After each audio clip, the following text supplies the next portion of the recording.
Retraite de l'Avent 2016. Quittons nos vaines joies et entrons dans la joie de Dieu. 4e et dernière semaine, la vraie joie et ses bienfaits. Écoutons saint Paul dans la première épître aux Thessaloniciens au chapitre 5, versets 16 à 18.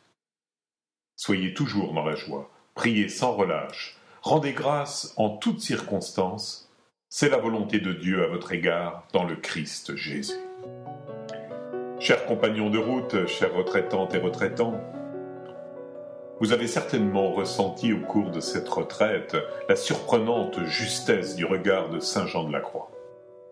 Peut-être avez-vous été tenté de choisir après coup une autre retraite de l'Avent, un peu plus soft, tant s'attaquer à la question de l'éradication des vaines joies coupait court à toute joie.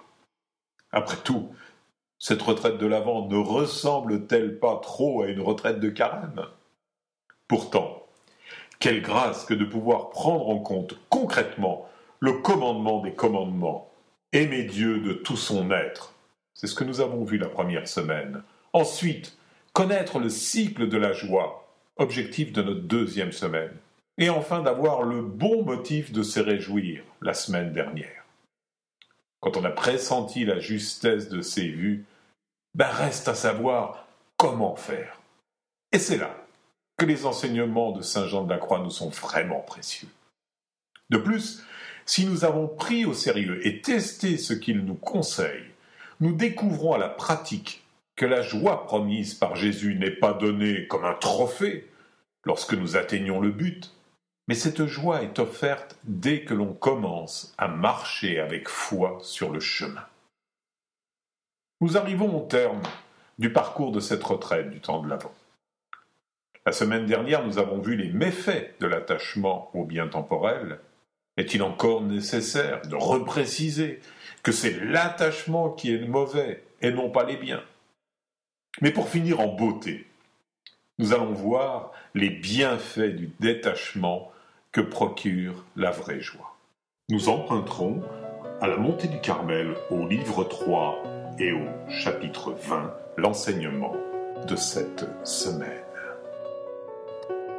L'homme spirituel que nous sommes appelés à être, en quittant le comportement de l'homme charnel, doit se tenir sur ses gardes, veiller de très près sur lui-même, parce que si son cœur et sa joie commençaient à s'attacher aux biens temporels, l'attachement pourrait croître peu à peu et devenir violent. On débute par de petites choses et graduellement le mal devient considérable. Pour nous permettre de mieux comprendre, Saint Jean de la Croix utilise l'image de l'étincelle, qui est peu de choses en soi, mais peut déclencher de grands incendies et tout détruire. N'en avons-nous pas sans cesse des exemples sous nos yeux ? Donc, faisons attention à l'attachement faible. Ne nous y fions pas. Ne disons pas « je le trancherai plus tard ». Le bon sens nous rappelle que si nous n'avons pas été capables de trancher un lien qui est faible, comment ferons-nous lorsqu'il sera fort ?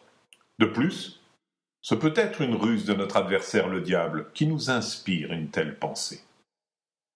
L'Évangile nous rappelle que si nous sommes fidèles en de petites choses, on le sera dans de grandes, et il en est de même pour l'infidélité, dans Luc au chapitre 16, verset 10. Et comme le dit l'adage populaire, celui qui a commencé a déjà fait la moitié de la besogne. Ceci c'est vrai aussi bien en bien qu'en mal. Alors, quels sont les avantages du détachement ? En ne s'attachant pas aux joies terrestres, l'homme acquiert une vertu divine, la libéralité propre à Dieu.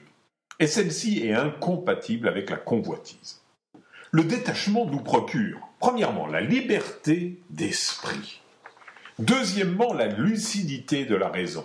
Troisièmement, le repos et la tranquillité. Quatrièmement, la paisible confiance en Dieu. Cinquièmement, la soumission et la docilité à l'égard de Dieu. Qui n'a pas rêvé de vivre dans de telles conditions ? Si nous en avons rêvé, rendons grâce à Dieu de nous montrer comment y parvenir. En outre, dégagés de l'emprise qu'exercent sur nous les objets créés, nous y trouverons plus de jouissance. Et ça, j'aurais envie de dire, il ne faut pas le dire. Car il y a une jouissance qu'on ne peut trouver dans les objets créés quand on les envisage avec attache et esprit de propriété. Car cette disposition est un lien qui enchaîne l'esprit à la terre et enlève toute largeur à l'esprit humain. De plus, cet esprit de propriété crée en l'homme une crainte, celle de perdre ce que l'on possède. Alors quelle est la supériorité de l'homme détaché sur celui qui ne l'est pas ? Eh bien, l'homme détaché goûte les biens terrestres de 3 manières différentes. Il les goûte selon qu'ils ont de véritables et non de mensongers, selon ce qu'ils ont de meilleur et non de pire. Il juge des choses selon leur véritable valeur et non pas sur l'apparence de l'objet. Trouver sa jouissance dans les biens matériels, c'est se voir attribuer la parole du prophète Isaïe, qui nous dit « Comme un affamé rêve qu'il mange et s'éveille le ventre creux. Comme un assoiffé rêve qu'il boit et s'éveille épuisé, le gosier sec. Ainsi en sera-t-il de la foule de toutes les nations mobilisées contre le mont Sion. Soyez stupéfiés, stupéfaits, aveuglés et aveugles, enivrés sans vin, titubants sans avoir bu. » Dans Isaïe au chapitre 29, versets 8 et 9. Et oui, lorsque survient le réveil, le regard sur la vérité même, alors nous découvrons que la plupart des choses auxquelles nous avons cru étaient vaines, celles dans lesquelles nous avons espéré, eh bien de même, et pire encore, celles que nous avons aimées. Tout est vanité, comme le traduit si bien le mot « buée » dans Qoéleth au chapitre 1, verset 2. N'attendons pas la fin de notre vie pour nous en rendre compte. Or, ce n'est ni plus ni moins que la parole de Jésus qui s'applique à cet endroit, à celui qui a, on donnera, et celui qui n'a pas, on lui ôtera même ce qu'il a. Dans Saint Luc au chapitre 19 et verset 6. La jouissance sensible obscurcit le jugement. C'est comme par un nuage, car il ne peut y avoir de joie volontairement prise dans une créature sans un acte intérieur de propriété. De même, il ne peut y avoir dans le cœur de joie à l'état de passion sans esprit de propriété à l'état d'habitude. Le renoncement à cette joie des sens rend le jugement clair et limpide. Saint Jean de la Croix utilise l'image du vent qui chasse les nuages. On pourrait parler du souffle de l'esprit. Si on jouit avec esprit de propriété des biens de ce monde, on est esclave. Mais si on en jouit librement, on en est maître. L'homme attaché, celui qui a un attachement de volonté à la possession des biens, n'a et ne possède rien. Ce sont les objets qui possèdent son cœur. Ils le mettent de plus à la torture et s'attirent les angoisses et les tourments d'un captif. L'homme détaché, quant à lui, est à l'abri des préoccupations, soit durant la prière, soit hors de la prière. Sinon, il passe son temps à tirer sur sa chaîne de prisonnier, cette chaîne des joies de l'appétit qui fait de son cœur un esclave. Alors, faisons attention au premier mouvement. Il faut réprimer dès qu'il se fait jour le premier mouvement qui nous porte vers les choses créées, nous rappelant qu'il ne faut se souvenir que du service de Dieu, de son honneur, de sa gloire, ne prenant jamais pour fin sa joie. La nouvelle traduction du Notre Père éveille notre attention lorsqu'il est dit « Ne nous laisse pas entrer en tentation ». Entrer en tentation, c'est y succomber, sauf si l'on est bien sûr un grand saint qui permet à la tentation d'entrer en lui pour qu'elle en sorte affaiblie, voire vidée de son attrait. Ce fut le cas de Jésus à Gethsémani, mais pouvons-nous, faibles que nous sommes, résister jusqu'au sang comme le fit Jésus? En attendant de le pouvoir, ne le laissons pas entrer et réprimons le premier mouvement. Cela s'apprend et devient d'ailleurs très instructif sur nous-mêmes. Un autre avantage, à détacher sa joie des biens créés, nous gardons notre cœur libre pour Dieu. Disposition qui prépare à toutes les faveurs que Dieu voudra nous faire. Pour une jouissance à laquelle on renonce par amour pour lui, il donne 100 pour 1 en cette vie. Ainsi que le souligne l'évangile de Matthieu au chapitre 19, verset 29. Alors, nous approchons de Noël. Que veut dire Noël à la lumière de ce que nous avons vu durant cette retraite ? La signification profonde de la naissance de Jésus dans le dénuement matériel et le rejet du monde. Pas de place à l'hôtellerie pour une femme sur le point d'accoucher.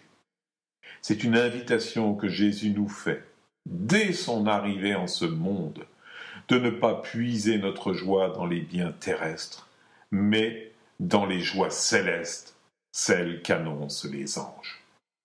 En choisissant le dénuement de la crèche, il nous enseigne que rien ne doit venir s'interposer entre cette joie du ciel et nous. L'âme doit se porter sur les réalités essentielles, la grâce de Dieu reconnue à l'œuvre dans le monde. Trouver sa joie en contemplant Jésus, non pas uniquement dans ce ravissant petit enfant endormi sur la paille, mais dans l'amour de Dieu qui se manifeste en chair et en os, comme signe de la miséricorde de notre Père des cieux.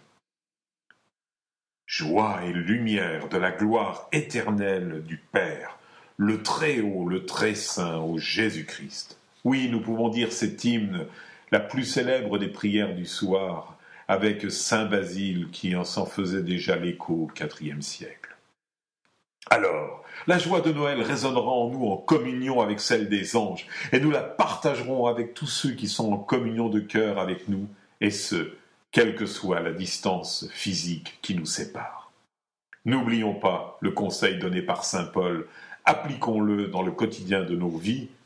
Réjouissez-vous toujours dans le Seigneur, je vous le répète, réjouissez-vous, le Seigneur est proche. Dans Philippiens chapitre 4, versets 4 et 5. Joyeux Noël à tous. Et pour approfondir durant cette semaine, voici 3 sujets de méditation. Méditons sur les 5 avantages que procure le détachement. Comment goûtons-nous aux biens terrestres selon les 3 points caractéristiques de l'homme détaché ?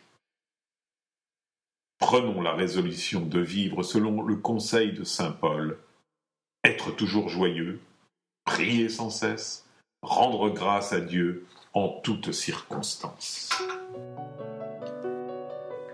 Terminons avec ce message du pape François sur la place Saint-Pierre à Rome.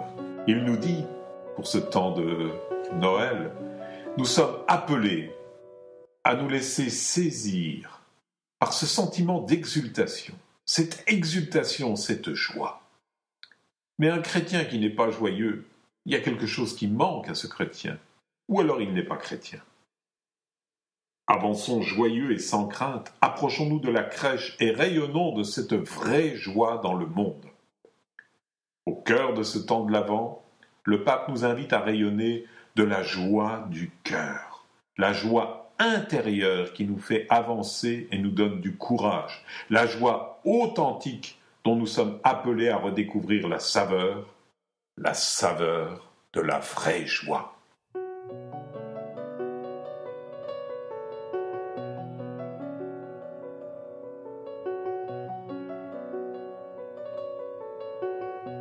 Vous pouvez retrouver chaque semaine un enseignement sur le site www.monastère-invisible.com.